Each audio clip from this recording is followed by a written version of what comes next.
A very good morning to one and all.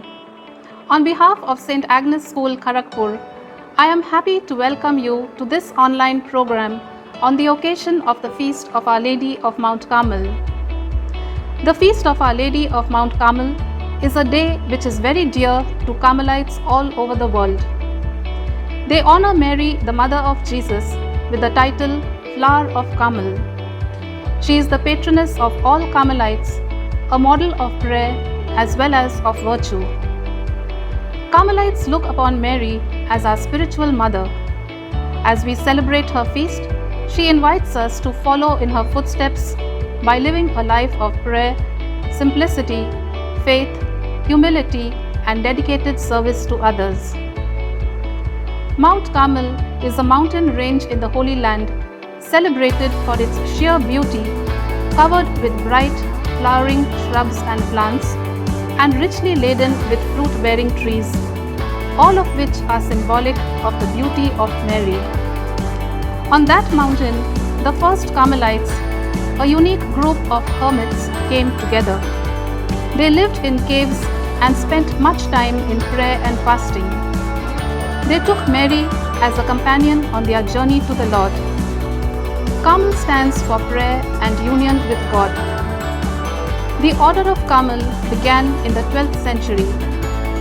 Mount Carmel is a holy place because in ancient times, many holy persons dwelt there and prayed in solitude and silence. Mary, our Mother of Carmel, teaches us to live a life of virtue. Like her, we are called to live a life of faith and discern God's voice in the events of our daily life. We need to be persons of joyful service, committed to our vocation, sensitive to the needs of the world and the people around, especially the poor and the marginalized. We stand for truth and justice and spread peace wherever we are. We live a life that is God-centered and whose love motivates us to be persons for others. The Apostolic Carmel, an offshoot of the Contemplative Carmelite order, was founded by Venerable Mother Veronica of the Passion. An Anglican by birth, Mother Veronica was powerfully drawn by God's grace to embrace the Catholic faith. She entered the congregation of the Sisters of St. Joseph of the Apparition and was sent to Calicut in South India to begin her mission on Indian soil. However, in response to an inner voice, she embarked on an arduous journey of founding a new order in response to the need of the times for education and faith formation of women. After spending a few years in the cloister to prepare for this task, Mother Veronica laid the cradle of the new foundation at Bayonne in France on 16 July 1868 and called it the Apostolic Carmel, or a Carmel for the missions. The sisters, trained by the foundress herself, were sent to India 2 years later, and the Apostolic Carmel was established on Indian soil on 19 November 1870. Under the patronage of Our Lady of Mount Carmel and our beloved foundress Mother Veronica, our congregation has completed 153 years of existence, and we are proud to belong to the AC family as sisters, teachers, students, ex-students, parents, AC associates, and Carmel blossoms. The Apostolic Carmel has spread its mission through the length and breadth of our country and even to Sri Lanka, Pakistan, Kenya, Tanzania, Uganda, Rome, Genova, Kuwait, Bahrain, and France. We have 208 convents all over the world, out of which 154 are in India. Our sisters render valuable services in the field of education, in pre-primary and primary schools, high schools, junior colleges, degree colleges, colleges of education, and teachers training institutes. We are also actively engaged in other ministries such as special schools for the differently abled, homes for elders, healthcare, prison ministry, women's empowerment, technical and skill-based training in community colleges, hostels, boarding houses, children's homes and daycare centers. Most of our educational institutions have been named after Our Lady of Mount Carmel. We cater to the holistic development of those entrusted to our care by imparting quality and value-based education and moral instruction to build persons of character who can be good, responsible citizens of our nation and contribute to its well-being. As the beloved children of our Mother of Carmel, we should strive to emulate her and spread beauty, grace, and joy through our lives. With gratitude to God for the blessings of these bygone years, let us pray today for all the Apostolic Carmel sisters, for Carmelites all over the world, our well-wishers and friends, benefactors, students and their families, and everyone associated with the Order of Carmel. May our Heavenly Mother bless us all. We shall now honor our Mother of Carmel through a prayer dance performed by our tiny tots of the pre-primary school.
There are times when we feel estranged and lost in the dark world.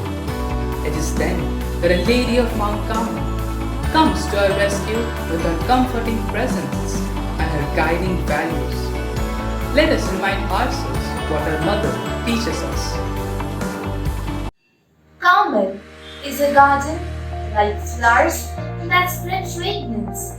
The Carmelites too have learned to do good and help the needy, no matter even if they are spurned. Carmel is desert. It teaches one to pray, just like a devoted hermit, praying for all people and problems. See if you can just try it. Carmel is pure. Purest Carmel is sung by every Carmelite.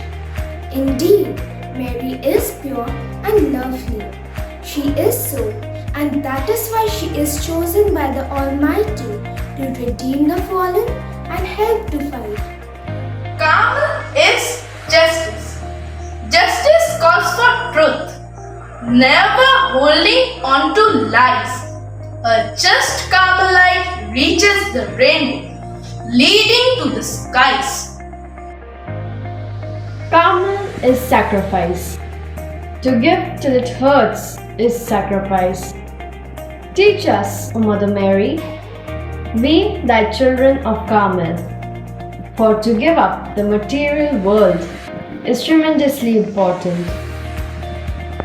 Carmel is the path that leads to good and leave the evil behind. A Carmelite learns to walk through it, undaunted of all strife. Carmel is service, helping those who are lowly and down, makes a difference in a Carmelite's life.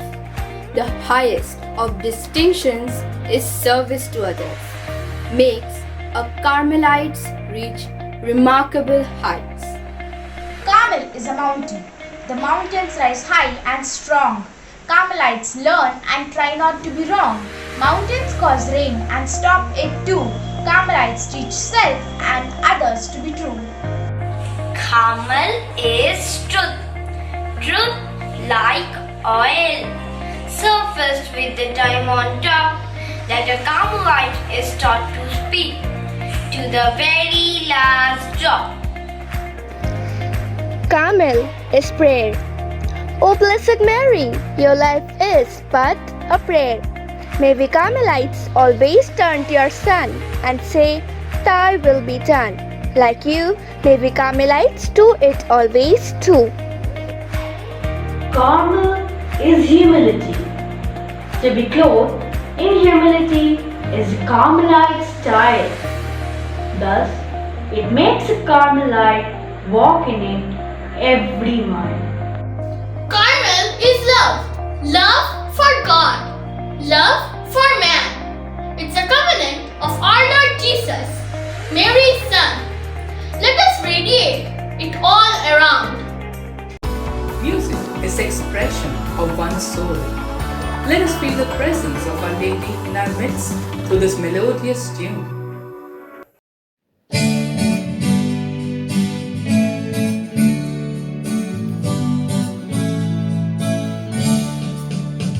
I have brought you into the land of Carmel, that you may eat of the fruit and the good things thereof. I have brought you into the land of Carmel, that you may eat of the fruit and the good things thereof.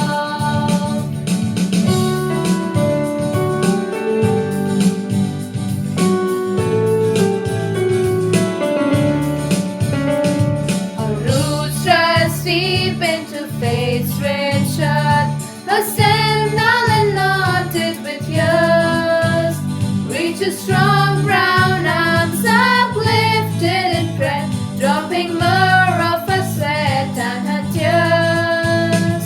I gather fresh branches of thick wood and foliage to strew on your path as you walk the rough street. Let vibrant hosannas now shatter the silence and stir the green riches that waits for your feet. I have brought you into the land of Carmel, that you may eat of the fruit and the good things thereof. I have brought you into the land of Carmel, that you may eat of the fruit and the good things thereof.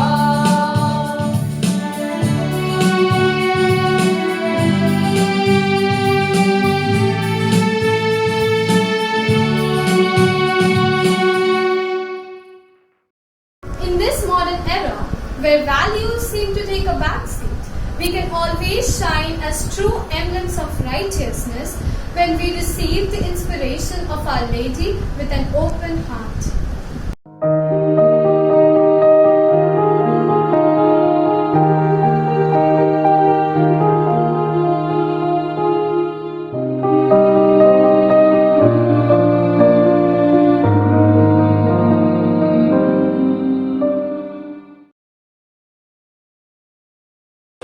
It was Friday, and Sylvie was walking back home from school. It was another normal day for her, and she had done her homework and that of a few other students. She had taken immense care to make sure the work was perfect, with no flaws and mistakes. But at the end, her consideration didn't get through to the others. They dismissed her, with lunch being dumped on her. Bullying was an issue that had to be faced since her preteen years. But she has become stronger with each encounter, and going through all of this, she developed into a natural empath. She would never work past her suffering, and she would always be the first one to help. She reached home, put her belongings away, and washed up. She was about to turn up to her room when she heard the discussion on the television. A few days prior, many refugees from a few different countries have been traveling to her country through the ocean that separates each of them. It had been informed by the patrolling officers had noticed a group of men on a float boat heading towards the shore. They were supposed to reach on Friday evening. It took Sylvie just a moment to decide if she would go there or not. The virtues of Mount Carmel she had been taught in school repeated themselves in her conscious mind. She quickly went to the kitchen, took a few bottles of water and a couple of face masks, while simultaneously her mother called behind her. Where are you going out again, Sylvie? I'm going to the shore. The unit there needs volunteers. I will help them. You cannot go there. It will take a lot of your time. And what help would a 15-year-old add that the unit doesn't have already? Mother, I have been taught that being humble and charitable to other beings is what makes us human. In a time like this, when the world has been suffering from this pandemic, those people need to step out of not just their houses, but run away from their country. So many deaths are taking place, but the sacrificing their lives will do nothing but upset the refugees. We need to take care of them. Her mother put on a shawl, and Sylvie left the house in a hurry. She couldn't wait any longer.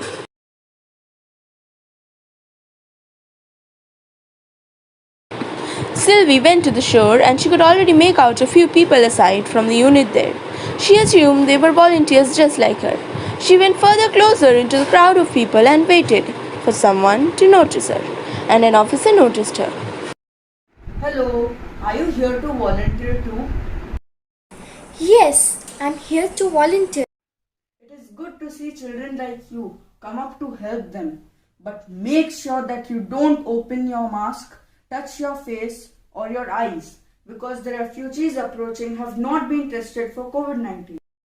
Yes, I'll make sure of it. I have masks and sanitizers with me. Sylvie waited for a moment while the officer brought her orange live vest and she put it on. She looked around, finding a few other people in the same orange vest standing around gazing at the sea, waiting for the boat with the refugees to arrive. A few moments later, she could make out the boat arriving and almost 10 to 12 people on board. Her heart swelled up looking at them. The boat slowly approached and the refugees jumped off into the water, impatient to set their foot on the land. And while Sylvie caught people standing afar with their phones. Nothing hides from social media, but we must be helping in these situations and not just holding up our phones to record these miseries. We are a tool which our dear Lord is using to free these poor souls from the grip of the enemy. The enemy here being the acute sufferings they have been bearing throughout the journey. She noticed a man struggling to pull himself up and rushed to his help. He was very tired after such a long journey through the ocean. Nausea, fatigue, motion sickness, he had felt it all, and yet was unwilling to give up on his tries of escaping the ocean. What's your name? I am Ralph.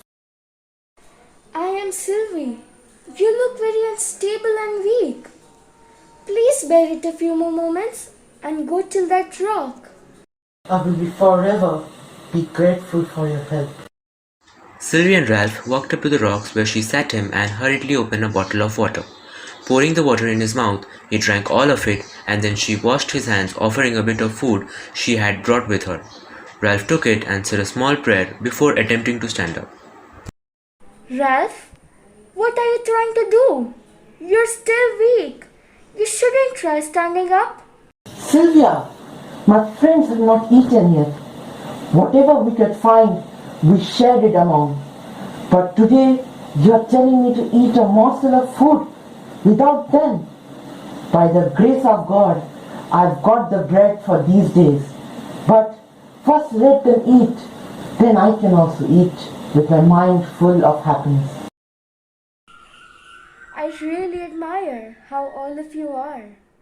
Don't worry, I have enough food to feed your companions as well.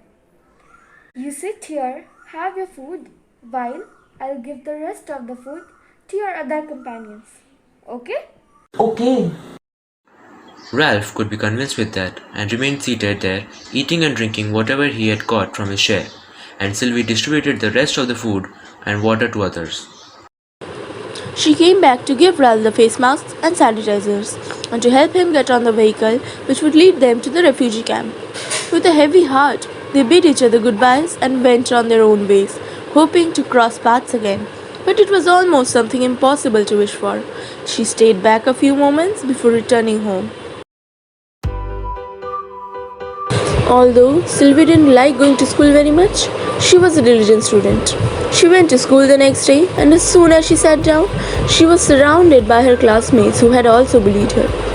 Sylvie was visibly uncomfortable around them and wanted to stand up, but before she could do so, the other students caught her back. They took out their cell phone and played a video.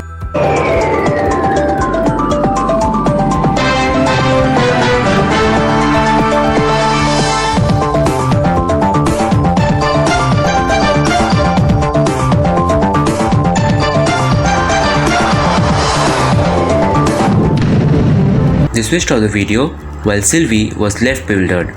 She was not shocked by the fact that she was on news, but she was shocked of the how cruel one could be to label those helpless poor refugees by their race. In a time of need, she did what she found the most human of her, that was helping them no matter what had come. She was not too phased from her thought. Do you understand what this means, Sylvie? This means you may be punished. I'm already ashamed to think that I know you. I agree. If they ever arrest you, please tell them you don't know us. Look how silent she is. It's like we are speaking to a brick wall. They went back to the seats because Sylvie's silence caused them annoyance.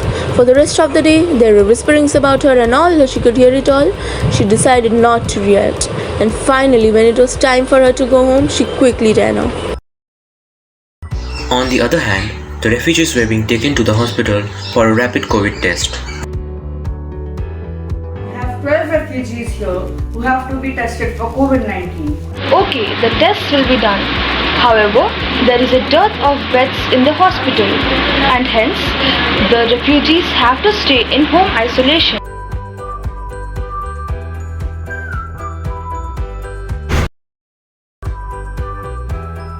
Sylvie was standing at the entrance of the refugee camp 15 minutes earlier than when she was asked to be there, and shortly after the officer who had asked her to come showed up. He led her to the place where the refugees were kept, in individual isolation tents. We have all tested positive for COVID-19 and food has been ordered for all of them. Okay. I'll wait for the food to arrive. Till then, I'll take the round of the place. It's past lunchtime and we had ordered food for the refugees. They haven't arrived yet. Sorry, sir, but our team is not willing to visit the place as our workers are too scared of the virus. It's so disheartening. People are not willing to help the needy. We have become so self-centered. Sir, I think I can help this out. My uncle there has a restaurant nearby. I can provide food for all of them.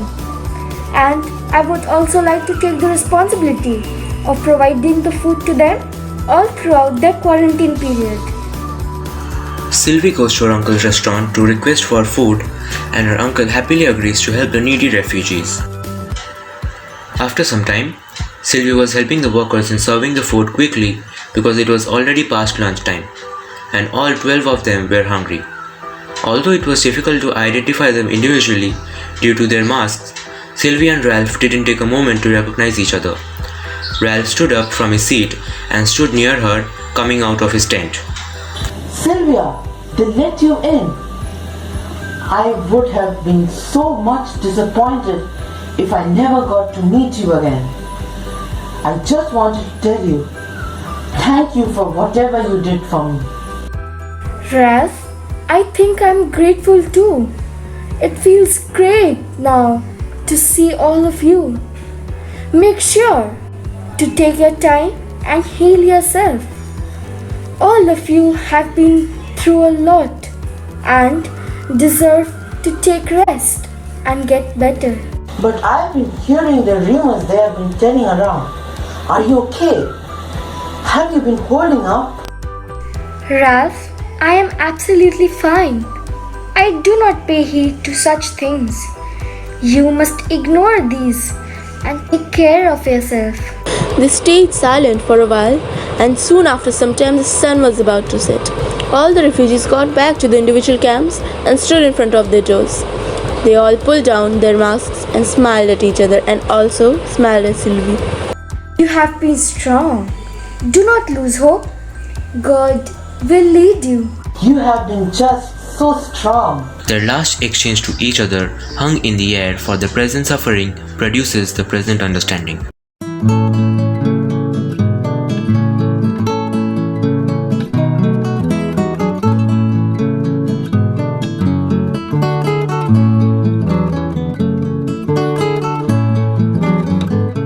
Feast day is a day of rejoicing. So let us emit the radiance of joy in our hearts through the rhythmic movements of the tiny top.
Dear teachers, parents, and students, we all love our mothers and treasure her in our life.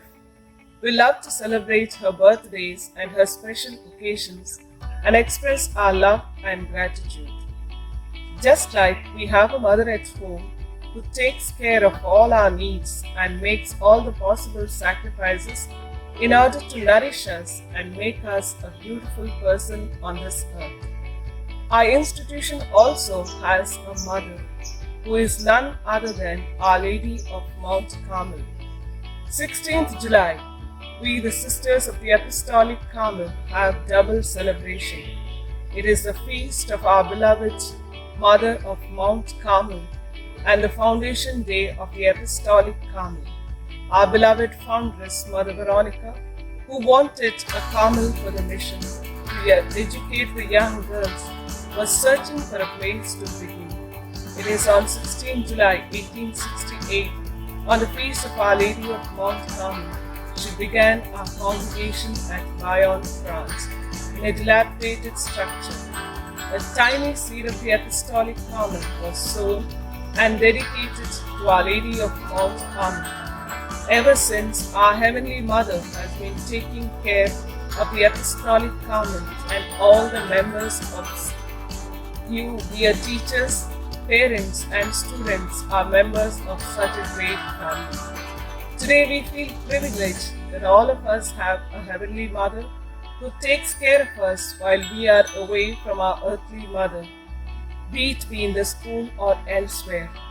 Our value-based education comes from our Heavenly Mother who teaches us to be humble, simple, sincere, generous, and kind.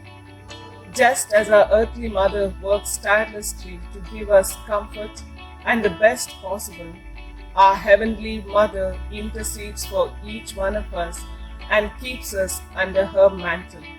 Today, as we celebrate the feast of Our Lady of Mount Carmel and honor her, let us pray that she may bless us and keep us in her care always. I wish all of you a very happy feast. May the feast of Our Lady of Mount Carmel be itself a humble and a powerful song to beauty. May Our Lady of Mount Carmel draw down many graces from heaven and draw us closer to God, and make us great missionaries to live for the glory of our Lord. On behalf of the entire school, I take this opportunity to wish the entire Ignatian family a very happy feast of Our Lady of Mount Carmel. Let us all arise in honor of Our Lady of Mount Carmel as we sing the Carmel anthem together.